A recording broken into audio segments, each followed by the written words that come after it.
Om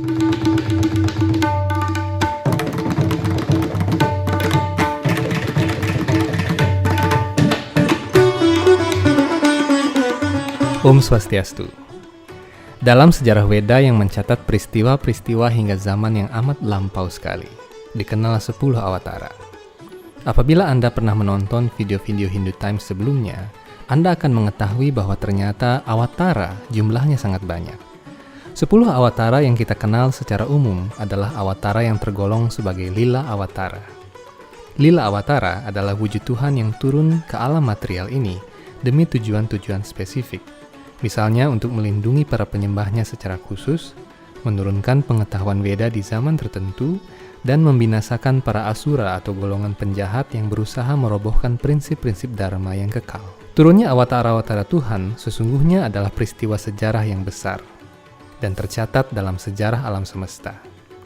Awatara-awatara dengan wujud berbeda turun di zaman-zaman berbeda pula. Beberapa peristiwa turunnya awatara memiliki kecocokan dengan peristiwa geologi yang terekam dalam fosil, struktur tanah, dan sisa-sisa bangunan. Dalam video ini, kita akan bersama-sama melihat kapan saja awatara-awatara Tuhan turun dan apa kaitan turunnya awatara Tuhan itu dengan bukti-bukti geologi dan paleontologi.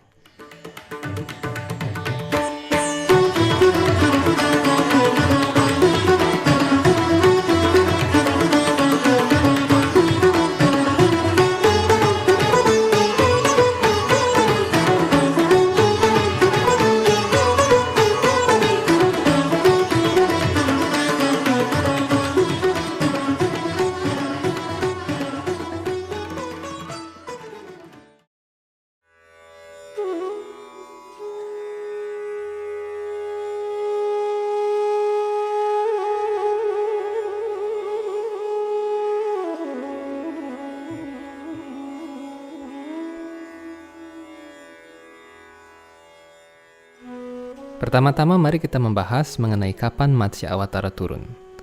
Kita mengenal Matsya Awatara sebagai awatara pertama Tuhan yang turun dalam wujud ikan yang sangat besar. Dalam video kisah rohani Hindu Times, Anda bisa menyimak peristiwa kemunculan awatara ikan maha besar ini. Berdasarkan kronologi dalam berbagai Purana, utamanya Matsya Purana, Wisnu Purana, Bhagavata Purana, dan Narasingha Purana, awatara Matsya turun pada akhir periode Manwantara ke-6 atau Caksusa Manwantara. Apabila dihitung berdasarkan satuan waktu Purana, satu Manwantara berlangsung selama sekitar 311 juta tahun manusia dan terdiri atas 72 kali putaran 4 zaman, yakni zaman Satya Yuga, Treta Yuga, Dwapara Yuga, dan Kali Yuga. Jadi dengan menghitung mundur waktu rata-rata ini, maka kita dapat melihat bahwa Matsya Awatara turun pada sekitar 100 hingga 70 juta tahun yang lalu, pada akhir zaman Kretasius atau zaman Kapur menurut lini masa geologi. Berdasarkan ilmu geologi, zaman Kretasius adalah zaman akhir kekuasaan spesies dinosaurus di bumi. Menurut kesimpulan sementara para paleontolog dan geolog, spesies dinosaurus punah karena terjadi sebuah tabrakan meteor raksasa di Teluk Meksiko pada sekitar 65 juta tahun silam. Tabrakan ini menyebabkan tsunami yang sangat besar sehingga menghapus hampir seluruh kehidupan di bumi kala itu. Tsunami super besar ini pula yang mengakhiri era Mesozoik pada lini masa geologi. Bukti-bukti terjadinya super tsunami ini masih bisa dilihat hingga kini, terutama di bagian barat Eropa dan bagian timur Amerika. Hal ini tampak mirip dengan uraian dalam Matsya Purana bahwa Tuhan turun sebagai Matsya untuk menyelamatkan Raja Satyavrata dan 7 resi agung dari banjir yang sangat besar. Dari komparasi ini, tentunya muncul hipotesis bahwa spesies manusia yang berbeda sesungguhnya telah ada sejak 70 juta tahun yang lalu. Pergantian Manwantara ke-6 ke Manwantara ke-7 yang berlangsung saat ini pula lah yang menjadi tonggak munculnya spesies mamalia yang hingga kini menjadi jenis makhluk hidup paling kompleks dalam ilmu taksonomi. Waktu kemunculan awatara selanjutnya, yakni Kurma Awatara, juga dicatat secara detail dalam kitab-kitab Purana.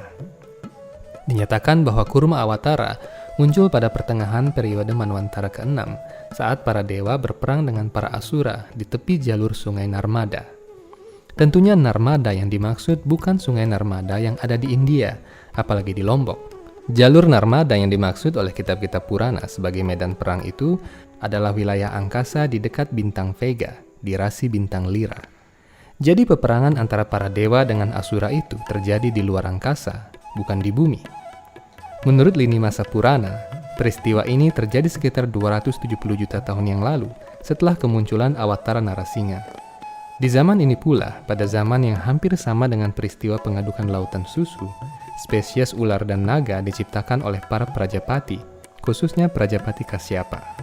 Spesies ular dan naga ini tidak seperti ular yang kita kenal saat ini. Beberapa spesies ular memiliki kaki dan tangan, serta memiliki badan yang sangat besar. Bahkan beberapa jenis ular dapat terbang di angkasa. Ular-ular purba ini kita kenal dengan nama dinosaurus. Faktanya zaman di mana kurma Awatara muncul bertepatan dengan akhir era Paleozoik, tepatnya di periode Permian. Pada saat itu menurut lini masa paleontologi, spesies dinosaurus mulai berkembang. Memasuki periode Triasik, reptil dinosaurus mencapai ukuran yang lebih besar. Pada periode Jurassic dan Cretaceous, ukuran dinosaurus menjadi sangat besar. Karena itu periode Jurassic dan Cretaceous dinyatakan sebagai periode kejayaan reptil. Uniknya apabila dicocokkan dengan lini masa Purana, ketiga periode dinosaurus ini berada di era Manwantara ke-6 atau Caksusa Manwantara. Apabila dihitung, setidaknya ada 5 awatara utama yang turun pada era ini, yakni Waraha, Narasimha, Kurma, Wamana, dan Matsya. Karena itu era Manwantara ke-6 boleh disebut sebagai era Awatara di mana Tuhan turun dalam wujud Awatara yang berukuran amat besar. Namun demikian, kemunculan Waman Awatara menandakan tingkat evolusi makhluk hidup yang berbeda. Rupanya di zaman Manwantara ke-6 ini, mulai pula muncul spesies manusia yang menyerupai manusia pada zaman sekarang. Lalu apakah ini berarti bahwa spesies manusia yang hidup di era Manwantara sebelumnya adalah spesies yang berbeda? Jawabannya adalah ya. Sebab manusia yang hidup pada zaman itu memiliki kemampuan fisik dan kecerdasan yang jauh melampaui kemampuan manusia saat ini.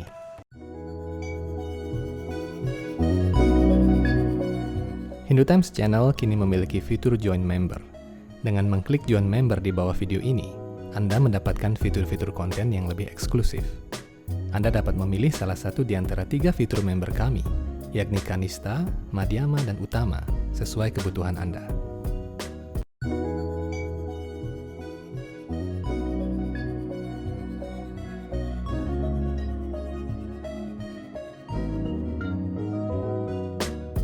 Sebelum video ini kita lanjutkan, kami menawarkan beberapa jenis merchandise untuk Anda. Kami menyediakan t-shirt, tote bag, dan majalah Hindu Times edisi 13 hingga 15. Untuk membeli secara online, silakan klik link pada kolom deskripsi.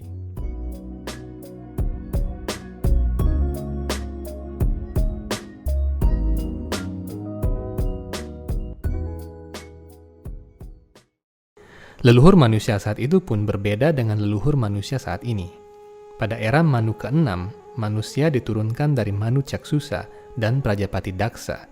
Sedangkan pada era Manwantara ke-7 yang berlangsung saat ini, umat manusia berasal dari Manu Waiwaswata, Dewa Chandra, dan Prajapati Kasyapa.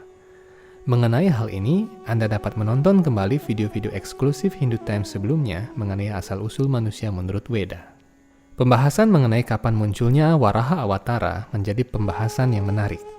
Menurut kronologi Purana, setidaknya ada 2 Waraha Awatara, yakni Sweta Waraha atau Waraha Putih, dan Rakta Waraha atau Waraha Merah.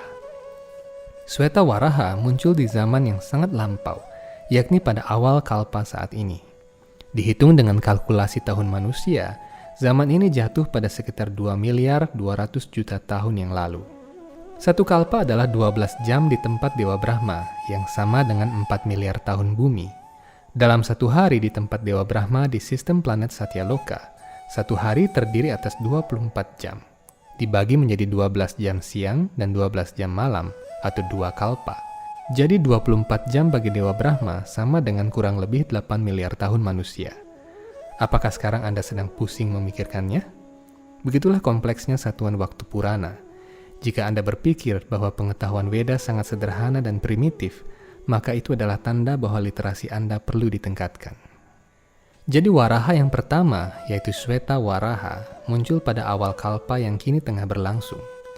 Karena itu Kalpa yang berlangsung saat ini dikenal dengan nama periode Sweta Waraha Kalpa atau Kalpa Waraha Putih. Kemudian Waraha Awatara yang kedua muncul pada awal Manwantara ke-6, tepatnya saat Asura Hiranyaksa menguasai tata surya. Pada saat itu Hiranyaksa menjadi sedemikian kuat sehingga bisa mengubah orbit planet-planet di tata surya kita. Karena para Asura secara alami tinggal di sistem Patala, yakni bagian terjauh di tata surya, maka Hiranyaksa memindahkan orbit bumi keluar Saturnus. Ini menyebabkan makhluk hidup di bumi musnah. Untuk membinasakan Asura ini dan mengembalikan bumi ke orbit semula, Tuhan muncul sebagai awatara berwarna merah dari hidung Dewa Brahma. Dari wujud yang kecil, Tuhan seketika membesar hingga mencapai ukuran raksasa. Setelah membunuh Hiranyaksa, beliau mengangkat bumi dan menempatkannya di orbit semula.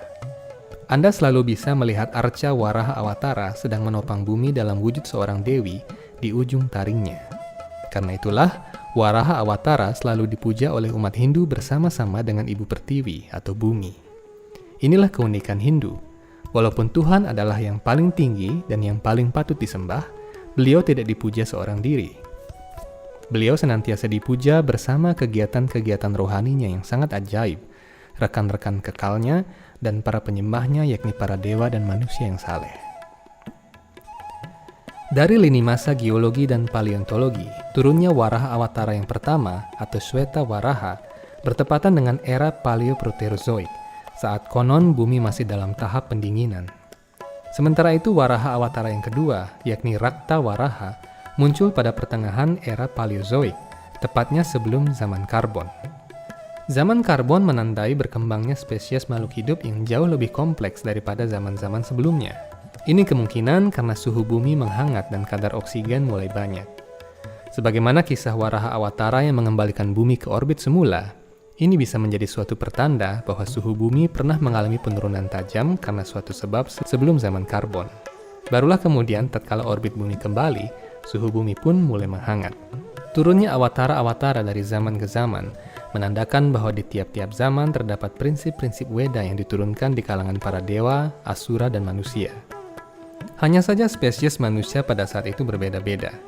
Sebagaimana yang dinyatakan oleh Tuhan Sri Krishna sendiri dalam Weda Bhagavad Gita, Paritranaya sadhunam vinashaya chaduskritam.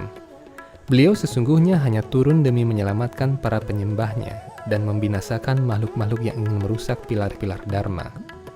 Dari zaman ke zaman, dua jenis makhluk ini selalu ada. Ada yang ingin menegakkan Dharma, dan ada pula yang ingin menghancurkannya dan menggantinya dengan prinsip-prinsip yang meniadakan Tuhan. Namun Tuhan sebagai penguasa alam semesta senantiasa siap untuk turun sebagai awatara dan menyelamatkan prinsip agama yang kekal, yakni Sanatana Dharma.